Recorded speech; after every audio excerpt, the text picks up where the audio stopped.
हा 42 पिढ्यांचा उद्धार करून जातोय का स्वामी त्याच्या तिथे जातात का स्वामी याकडे ढकलून निघतात आणि बाहेर पडतात त्याला स्वामी चरित्राचा आधार आहे बडद्याचे राजे आले होते कोण आले होते बडच्या राजाने सरदार पाठवला कुणीतरी अक्कलकोटला जा आणि काय करा स्वामींना घेऊन या आणि त्या ठिकाणी काय लागन ते केलं लालच दाखवली पारायण केली सगळं केलं पण महाराज गेले नाही शेवटी चोळप्पाला सांगितलं चोळप्पा महाराज वशिला तुम्हाला जमीन देऊ तुम्हाला जुमला देऊ पहा तरी काय म्हणते महाराज बडव्याच्या राजाच्या मनामध्ये आमच्याविषयी भाव नाहीये आणि म्हणून आम्हाला तिथं जाणं आवडत नाही आम्हाला कुठं राहणं आवडतं अक्कलकोटामध्ये आणि तिने पळून न्यायचाही प्रयत्न केला पण स्वामी गेले का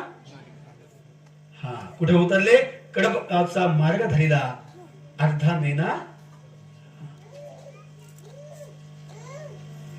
अक्कलकोटात महाराज बडद्याला गेले नाही मग आता काय घडतं अक्कलकोट कसं चालू आहे नेमकं स्वामी महाराजांचा अक्कलकोटचा प्रवास आता का थांबलेला नाही काही दिवसापूर्वी कोल्हापूर जवळचं कुठलं तीर्थक्षेत्र हा कुठलं क्षेत्र श्री नरसेवाडी त्या ठिकाणी आपल्या मूळ पाडव्या ह्या मार्गाची पायाबंदी झालेली आहे आणि मग त्या नरसेवाडीचं बांधकाम झालं तुमच्या सगळ्यांच्या सेवेकऱ्यांच्या रुपयातून माऊलीने दाखवून दिलं या जगाला की एक रुपया जर गोळा केला तर एवढं मोठं गुरुपीठ त्या ठिकाणी उभा राहू शकतं आणि पुन्हा अक्कलकोट घडलं मूर्ती कुठे बनवली राजस्थानला आणि बरोबर त्या ठिकाणी बनवत असताना महाराजांची मूर्ती तिकडून ट्रॅव्हलिंगला निघाली आणि बडद्याच्या सीमेजवळ आली